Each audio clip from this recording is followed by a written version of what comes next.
சோத்திரம் ஆண்டவரப்பா, எங்களை அதிகமாக நேசிக்கிற நல்ல பிதாவே, உமக்கு சோத்திரம் தகப்பனப்பா. இந்த நாளை கொடுத்திரப்பா, உமக்கு சோத்திரம். கொடுத்த ஒவ்வொரு வார்த்தைகளுக்கு வசனத்துக்கு சோத்திரம் தகப்பனே. அப்பா, நீங்கள் ஆதியும் அந்தமாக இருக்கிறீங்க தகப்பனே. இந்த உலகத்தில் ஒரு ஜீவன் உண்டாகணும்னாலும் அது உம்முடைய சித்தமாக இருக்கணும் தகப்பனே. இந்த உலகத்தில் ஒருத்தர் மரித்து போகிறதா இருந்தாலும் அது உம்முடைய சித்தமாக இருக்கணும் தகப்பனே. அப்பா, இந்த உலகத்தில் நாங்கள் ஒன்று கொண்டு வந்ததிலும் இல்லை, ஒன்று கொண்டு போகிறதில்லைப்பா. இந்த வாழ்கிற நாட்களில் நாங்கள் எங்களுக்காக வாழாமல் நாங்கள் உமக்காக வாழ்ந்து உம்மை மகிமைப்படுத்தும்படிக்கு எல்லா விஷயத்திலும் நாங்கள் தெளிந்த புத்திகளோடாக இருந்து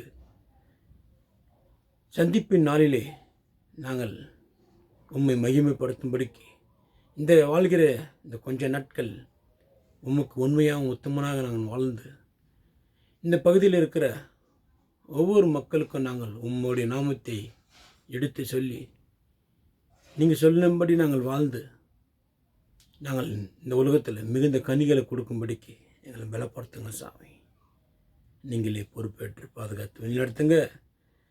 நாங்கள் போகும்போதும் வரும்போதும் உம்முடைய தூதரை அனுப்பி பாதுகாத்து வழிநடத்துங்க சாமி. எங்கள் தேவைகளை சந்திங்க, உம்முடைய ஆலோசனைகளை கொடுங்க.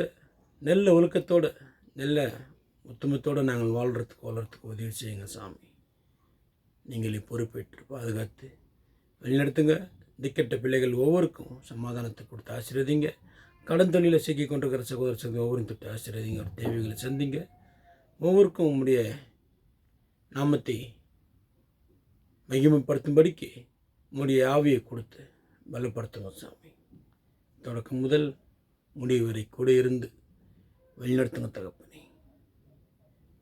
அப்பா, நாங்கள் கேட்ட சத்தியத்தை நாங்கள் விட்டு விலகாதபடிக்கு சத்தியத்தில் நாங்கள் நிலைக்கொண்டு சத்தியத்தின் பிள்ளைகளாக வாழும் வளரும் உதவி செய்ய வேண்டும் என்று எங்கள் மீட்பரும் இரட்சகரும் முடிக்குமாம் இயேசு கிறிஸ்துவின் நாமத்தில் ஜெபிக்கிறோம். ஜீவனுள்ள நல்ல பிதாவே, ஆமென்.